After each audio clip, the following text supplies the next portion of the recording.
Salve a tutti, vediamo ora come dividere due frazioni algebriche che bisogna prima fattorizzare. Allora, dobbiamo fare questa divisione.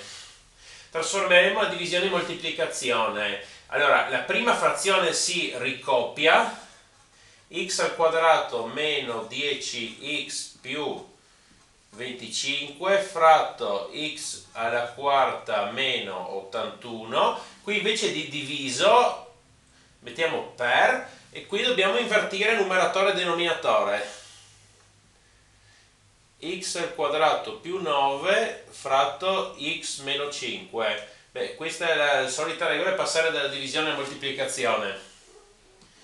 Adesso dobbiamo fattorizzare tutto. X al quadrato meno 10x più 25 è il quadrato di un binomio. Qui in mezzo abbiamo il meno, 25 5 al quadrato, quindi lo scriviamo come x meno 5 tutto al quadrato.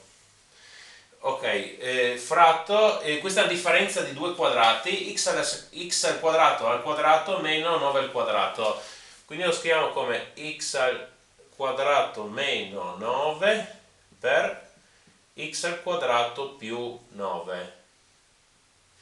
Qui abbiamo una somma di due quadrati, la somma di due quadrati non si può fattorizzare, la ricopiamo.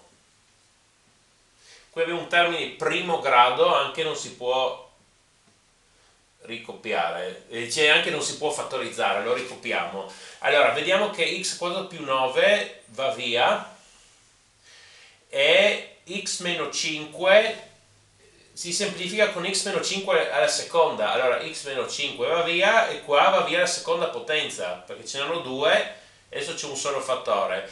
X al quadrato meno 9 si può ancora fattorizzare, lo fattorizziamo. Allora, al numeratore rimane x meno 5 e al denominatore, qui facciamo la differenza dei due quadrati, x meno 3 per x più 3. Abbiamo finito di fattorizzare, vediamo non si può semplificare nient'altro e allora siamo arrivati alla fine. Per favore mettete un mi piace e iscrivetevi, grazie.